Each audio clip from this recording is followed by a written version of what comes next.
What happens when the guy who owns the hotel chain ends up scrubbing toilets in room 312 just to find out why guests keep checking out early? Wesley Martin stood in the staff locker room of one of his hotels, pulling on the dark navy uniform shirt that read Host in white letters above a generic name tag, Trevor. His beard was trimmed shorter than usual, his hair dyed light brown, and thick-rimmed glasses gave him a completely different look. No one at this location had ever met him in person. Out of his 15 hotels, this one in particular had been underperforming for months. The reports didn't match the numbers. The district manager kept insisting it was a post-pandemic slump, but Wesley didn't buy that. Guest reviews were brutal, rude staff, dirty hallways, no sense of safety. He built this chain from scratch over 15 years, pouring everything into making it a place people could count on. And now it felt like it was slipping out of his hands. So he showed up as a new night host trainee, scheduled for the graveyard shift. The general manager, a woman named Carla, had been polite but distracted when she handed him off to the night manager, Brian. Brian gave Wesley a quick once-over, barely making eye contact. "All right, Trevor," Brian said with air quotes. "You're shadowing me tonight? Don't touch anything unless I tell you to." Wesley nodded quietly. "Sounds good." The first hour passed slow. Brian lounged behind the counter, scrolling through his phone while Wesley stood awkwardly nearby. A guest came down asking for extra towels. Brian pointed to the back room and told Wesley to handle it. Then a small family showed up, saying their key card stopped working.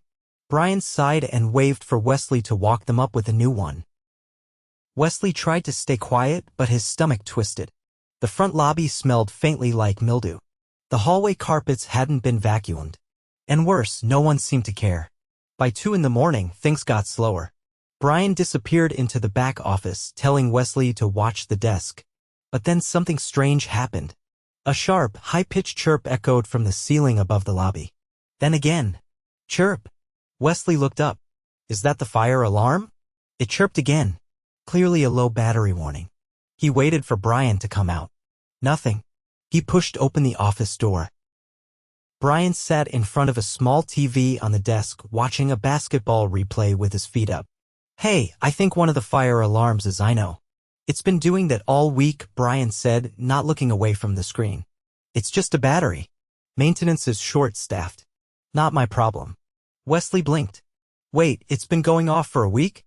Brian waved a hand. "It's just one of those lobby detectors. Chill. It's not gonna kill anyone." Wesley froze. His hands clenched at his sides. He didn't know what stunned him more, the complete disregard for guest safety, or the way Brian acted like it was normal. He stepped back into the lobby, heart pounding. He stared at the blinking red light above the front desk. Chirped again. He stayed there for several minutes, watching guests come and go, some glancing up at the sound, others ignoring it. One woman mumbled, "Still broken?" as she walked by. Wesley made a note to himself. Check maintenance logs, interview daytime staff, and review Brian's reports. Something was off. At 4:15, a housekeeping staff member came in early. Gloria Jansen, a short woman in her 50s with warm eyes and a tired smile. She nodded at Wesley. "You the new guy?" "Yeah. Trevor." She glanced toward the office. "Brian leave you out here by yourself again?" He gave a small shrug. "Guess so." She sighed. "Typical. Just don't let him boss you around too much. You seem decent."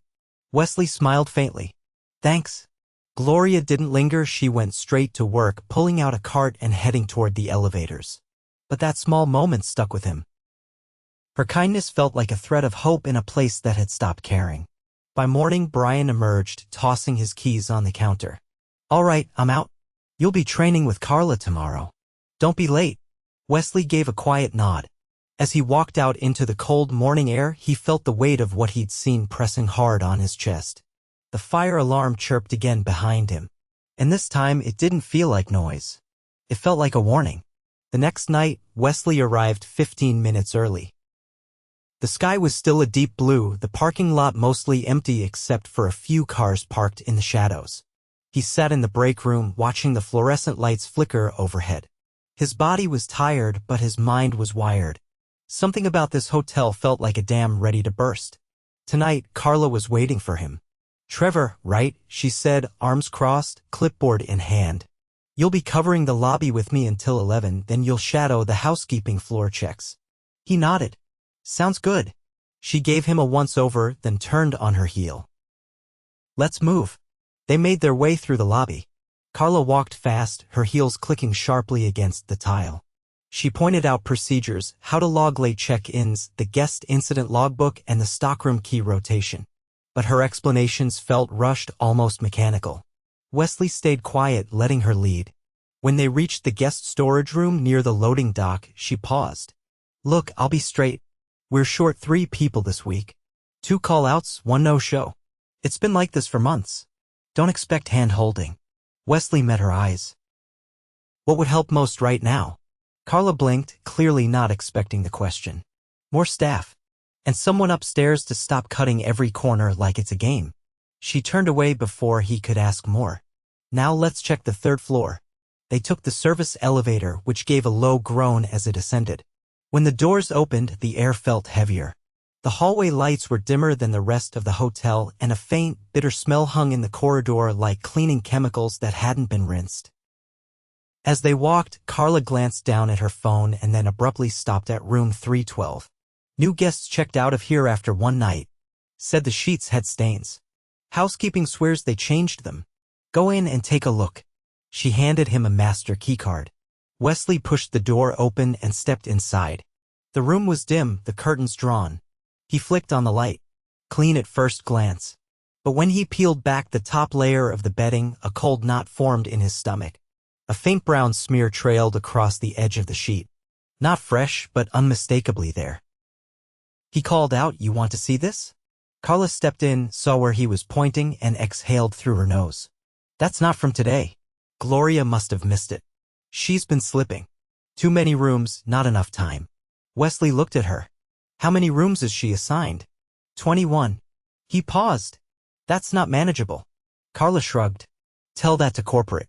I submit staffing requests every week. You think anyone reads them?" Wesley didn't answer. He pulled the sheet off the bed and rolled it into the laundry bin. By midnight, he was with the housekeeping team. Gloria was on the 11th floor, her cart parked outside a room. She looked up when she saw him. "You're still here?" she asked, surprised. "Shadowing floor checks," he said. "Mind if I follow?" She nodded and gestured him in. The room smelled faintly like lemon disinfectant and old carpet. She was kneeling by the bathroom, scrubbing the base of the toilet with a hand brush. "Do you usually have help?" he asked. Gloria laughed once, dryly. "They say I'm fast. That's what I get." He watched her move, efficient, careful, but clearly exhausted. She winced slightly as she stood up. "Back bothering you?" "Just stiff. I've been doing this 27 years. It adds up." Wesley picked up a fresh towel and started folding alongside her. She looked at him sideways. "Most new hires don't last 2 days. You're different. I'm just trying to learn." They finished the room in silence. At the door, she paused. "Can I ask you something?" "Sure. Why would a guy like you take graveyard shifts? You're not like the others." He hesitated, then gave a small, honest answer. "Let's just say I need to see things for myself." She nodded slowly. "Well, you're seeing it." Back downstairs, the lobby was quiet. Brian was once again absent from the front desk. Wesley checked the time, 1:42. He walked to the office door. Locked. A muffled voice came from inside. He knocked once. Silence. Then, behind him, a voice called out, "Looking for your prince?" Brian stepped out from the stairwell, holding a fast food bag. "Was grabbing dinner," he said, brushing past. "Relax." Wesley followed him behind the desk. "There's no coverage when you're gone." Brian tossed the bag on the counter. "It's dead out here." "You want me to starve? I want guests to feel safe. That's the job." Brian let out a short laugh. "You don't know this place. Half these people don't even notice if we're here or not." Wesley stayed quiet, watching him unwrap a burger. Grease stained the counter. Then a man entered the lobby, a guest in his 60s, wearing slippers and a robe. His expression was tense. "Excuse me, there's shouting on my floor. It's been going on for 15 minutes. "Which room?" Wesley asked. "Not sure. 11 something. I just want to sleep. Brian sighed and didn't move. Wesley turned. I'll handle it. He took the elevator up. As he stepped onto the 11th floor, he heard it instantly raised voices behind a door near the far end. Room 1119. He approached and knocked firmly. The voices stopped. Then footsteps. A young man opened the door, his eyes bloodshot. Behind him, the room was a mess, pill bottles on the table, food strewn across the floor. Someone else was lying on the bed, half covered. Yeah? We've had a noise complaint. I'll need you to lower the volume. The man squinted. We weren't doing anything. Wesley kept his voice calm. Just asking you to keep it down. Other guests are trying to sleep. The man stared at him, then shut the door without a word. Back in the lobby, Wesley approached Brian. If there's a safety issue upstairs, we need to report it. Brian didn't look up. It's just noise. Not worth the paperwork. You didn't even check. That's because I've seen this movie 100 times. You knock, they shut up, done. Wesley leaned slightly closer. You've stopped caring. Brian's expression shifted. You got a problem, take it up with Carla. I will. He turned and walked away. He didn't need more proof, he had enough. At 7 a.m. Carla arrived. Wesley asked for a moment of her time in the side office. I need to review last month's maintenance logs and staff incident reports, he said. She looked confused. Why would you? I'm going to be honest with you, Carla. I'm not Trevor. My name is Wesley Martin. Her eyes widened. I own this hotel chain, and everything I've seen in the last 2 nights is unacceptable. She opened her mouth, but no words came. I've seen good people breaking under pressure. I've seen safety risks ignored. And I've seen your night manager disappear for hours while guests go unassisted. Carla slowly sat down. Her face had drained of color. I didn't know who you were. I swear I've been trying to hold this together. I believe you. Which is why I'm giving you one chance to help me fix it. He stood. But Brian's done. As of this morning, he's terminated. I'll handle the paperwork. Carla nodded, still stunned. Wesley walked out of the office and found Brian coming in late from the parking lot, drink in hand. Brian, he said, voice steady. We need to talk. Brian raised an eyebrow. What now? Wesley stepped closer. You're done. Turn over your keys. You don't work here anymore. Brian laughed. You're joking. I'm not. I own this company and I've watched you abandon your post, ignore guest safety, and treat staff like they don't matter. Go clean out your locker. Brian stared at him, stunned. Now, Wesley said. Brian turned, muttering under his breath, and walked away. Wesley turned back toward the lobby. The fire alarm still chirped above the desk. He pulled out his phone and made a call. Dispatch maintenance to this location. Today. He hung up, then looked around the lobby. It was time to rebuild. Starting now. Wesley stood at the back of the conference room, arms crossed, watching the staff filter in one by one. Carla had called for a mandatory meeting at 6:30 sharp just before the morning shift turnover. No one knew exactly why. Gloria entered last, setting down her cleaning tote just inside the door. She looked around, clearly uneasy. Wesley gave her a small nod. She didn't smile back, just took a seat near the edge of the table. Carla stood at the front. Her voice was steady, but her jaw was tight. This is Wesley Martin, she said. He's not a new trainee. He's the founder and owner of Horizon Suites. He's been working undercover here the past 2 nights to evaluate conditions firsthand. Murmurs rippled through the room. A young man in a laundry uniform sat up straighter.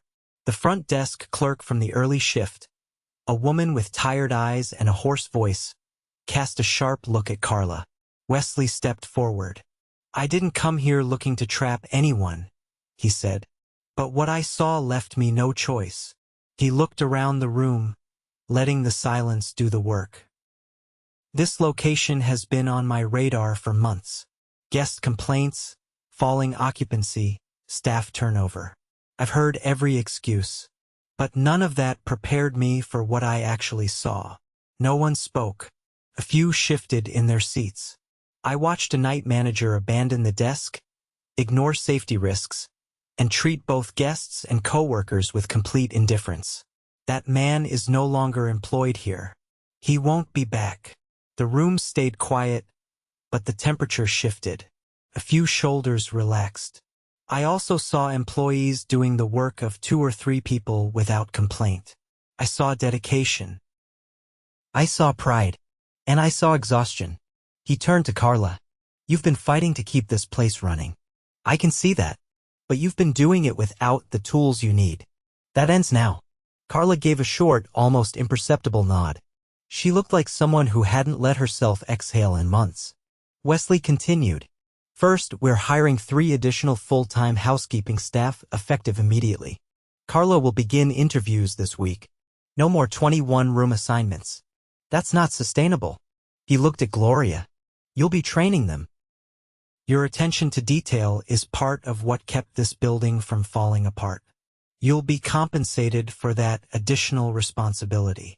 Gloria blinked, lips parting slightly. She gave a single nod, her expression unreadable. Second, maintenance logs will be audited. Any safety issues not addressed within 24 hours will be escalated directly to corporate. I've already replaced the alarm unit in the lobby myself this morning. It took 10 minutes. The laundry attendant muttered something under his breath. Wesley caught it. What was that? The man looked up. I said it's been chirping for over a week. I told Brian twice. He said it wasn't his job. That's exactly the problem. Everyone here's been forced to work around people like him. That stops today. He turned to the front desk clerk. What's your name? Erica, she said quietly. You're the only one covering the morning desk? She nodded. I handle checkouts, calls, complaints, luggage tags, lost keys, early breakfast trays. All of it. That's going to change. Carla, assign a second desk staffer during checkout hours, even if it's part-time. I'll approve the overtime personally. Carla scribbled something on her notepad. Wesley stepped back from the table. This hotel isn't broken because of the people in this room. It's broken because I got too far removed from what actually happens on the ground. That's on me. He let the weight of that land. But I'm here now. And I'm not just walking away once the cameras stop rolling. This isn't a PR stunt. It's a course correction. He paused, then added, if anyone here feels unsafe, unheard, or unsupported, speak up. From this point forward, you have a direct line to me, not just your managers. A short silence followed. Then Erica raised her hand. Is it true Brian used to clock out early and edit the time logs? Carla inhaled sharply. Wesley turned to her. Is that true? She hesitated. I suspected it, but I couldn't prove it. The logs he submitted were always clean. What about camera footage? She nodded slowly. We store 3 weeks' worth. I want it pulled. If anyone else falsified records, I'll address it. A young man in a food service polo leaned forward. Does that mean we'll get actual meal breaks again? Sometimes we're alone on kitchen duty and can't leave the line for 5 hours. That's not legal, Wesley said. If we have to stagger shifts or adjust prep hours to make it work, we will. Carla prioritized that. No more skipped breaks. She added another note. Gloria raised her hand next. If I'm training new staff, I'd like to get gloves that actually fit. Mine are too small. I've been taping the cuffs so they don't cut into my wrists. Wesley blinked. You've been taping them? She held up her wrist. Faint red lines were visible where the elastic had dug in. That's unacceptable, he said. We'll order a full range of sizes today. And new carts. If yours are squeaking or broken, replace them. The room was quiet again. But this time it was a different kind of quiet. A listening quiet. Wesley looked around. This is just the start, he said. We'll hold a follow-up in 2 weeks. In the meantime, if anyone sees something broken procedurally or physically, you report it. No more looking the other way. He stepped back. That's all for now. Thank you for showing up. For working through what no one should have had to. As people began filing out, Gloria lingered near the door. You meant what you said? She asked. Every word. She nodded once. Then I'll train them right. But I'm not sugarcoating this job. I wouldn't want you to. She gave him a look, not warm, not cold, just solid. Then she picked up her tote and walked out. Later that afternoon, Wesley sat in the back office going over Carla's reports. She leaned against the doorframe. Never thought you'd show up in person, she said. I didn't either. But I had to see it. You saw it. Now what? I stay involved. I see what's working. And I don't wait until it falls apart again. Carla crossed her arms. You're not the only one who got burned by the system. I filed reports. I followed the chain. No one listened. I'm listening now. She looked at him for a long moment, then nodded. All right. As she turned to leave, he added one more thing. She glanced back. No more hiring managers like Brian. I'd rather leave the position open than fill it with someone who drains the place. Carla gave a short, tired laugh. Deal. Wesley returned to the desk. He opened the staff feedback folder, something that hadn't been updated in months. He picked up a pen. This time, he was writing the first note himself. 3 weeks later, Wesley returned to the hotel, not undercover this time. The navy uniform was gone, replaced by a gray button-down and dark jeans. He entered quietly through the rear employee entrance just before dawn, carrying a notebook and his phone, intent on observing without ceremony. The lobby was quiet, the lighting soft. A folded newspaper lay neatly on the front desk. Erica stood behind it, typing with one hand, headset on the other. She noticed him, gave a small nod, and returned to her call. Yes, Mrs. Patel, I've confirmed your late checkout. Housekeeping will hold until noon. You're all set. Wesley waited until she hung up. How's the coverage been? He asked. She looked up. Better. Carla split the desk into 2 shifts. I've got Renee coming in at 7. It's not perfect, but I can breathe again. He nodded. That's progress. She hesitated. We still get some impatient guests, but I can actually step away to use the restroom without running. Wesley made a note and glanced toward the hallway. Where's Gloria? Up on 9. Training the 2 new hires. One's a college student, the other worked at a retirement facility. The elevator dinged and he stepped in. As it rose, he thought through his checklist. Staffing adjustments, safety compliance, payroll corrections, and scheduling. All underway. But he wasn't here for numbers this morning. He'd come to see if the change had taken root. The doors opened to a freshly vacuumed hallway. The chemical odor from before was gone. A faint citrus scent lingered. Ahead, Gloria stood outside room 924, clipboard in hand, gesturing to a young man holding a stack of linens. Her tone was steady but firm. No shortcuts. Corners trap dust. You start with the ceiling corners, then work your way down. It's like gravity, what you miss up top lands lower. The trainee nodded, clearly absorbing every word. Wesley approached as she finished her instruction. Morning, he said. Gloria turned, eyes narrowing slightly. Didn't expect to see you again. I said I'd follow up. She handed the clipboard to the trainee. Check the bed corners and radio me when you're done. Don't rush. Once the young man disappeared inside the room, she turned to Wesley. They're doing all right. Slow but careful. I can work with that. You look tired. Don't flatter me. I wasn't. She gave a quick nod. I'm tired, but not broken. There's a difference. They walked down the hall together. He kept pace beside her. You still covering weekends? Yeah. I asked for Sundays off starting next month. Carla said she'd adjust. Good. They reached the elevator again and she leaned against the wall. I'll be honest, I didn't think you'd stick around. Most people like you drop in, make a speech, then vanish. I've missed a lot over the years. I can't afford to vanish again. She folded her arms. Brian's replacement? He shook his head. Still searching. I'd rather take my time than fill it with someone who doesn't belong. She looked pleased. Not happy, just quietly satisfied. You should talk to Renee before you leave, she said. She's sharp. Knows guest service inside out. She was managing a boutique place before the pandemic wiped it out. Front desk. Yeah. Erica's been teaching her the system details, but she's got instincts. He made a note. I'll sit with her. Back in the lobby, Renee had arrived. She stood beside Erica, watching her process a group checkout. Her blouse was pressed, her badge clean, her body language alert but relaxed. Wesley waited until the guests left and stepped forward. Renee? She turned. Yes. Wesley Martin. Her eyebrows lifted, but she didn't flinch. I know who you are.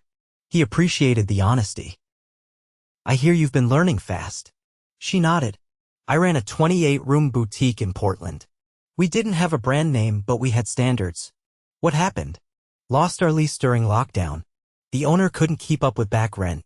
I've been freelancing since. You interested in something more permanent? That depends.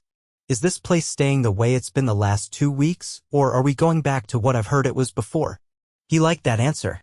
Come sit down. They took a corner booth near the lobby cafe. The early sun filtered through the blinds. I'm looking for someone who understands guest experience and treats staff with respect, he said. Not someone chasing metrics or hiding behind policies. I don't babysit, she said plainly. But I don't let people drown either. You'd be managing the front desk team. Scheduling, training, conflict resolution.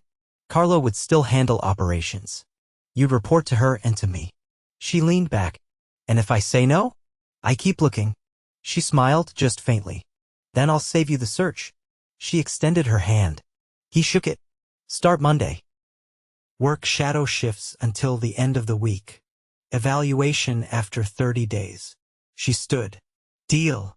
Erica passed by, clearly having overheard. You made a good choice, she said over her shoulder. Renee laughed once. Guess I'm staying. Later that afternoon, Wesley joined Carla in the back office.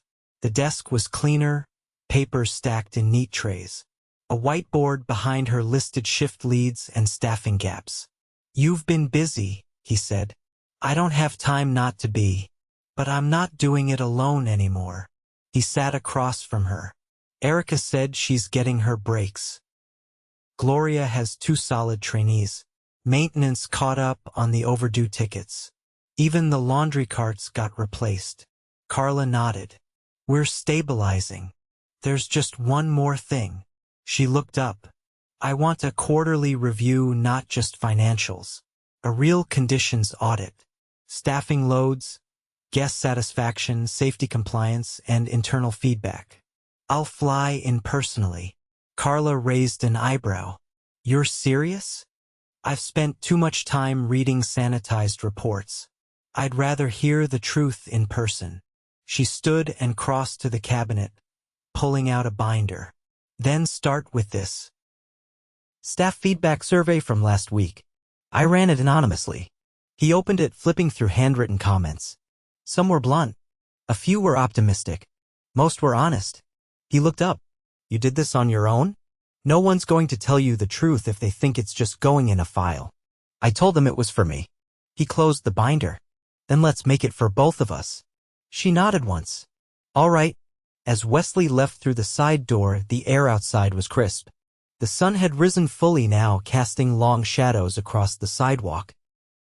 He paused by the fire exit, looking up at the panel where the alarm had once chirped endlessly. A new unit sat flush against the ceiling. Clean, silent, blinking green. He took one final look at the building. It still wasn't perfect. The staff still worked hard, and the pace hadn't slowed. But something had shifted, something real. Dignity had returned. And this time he wasn't going to let it slip away again.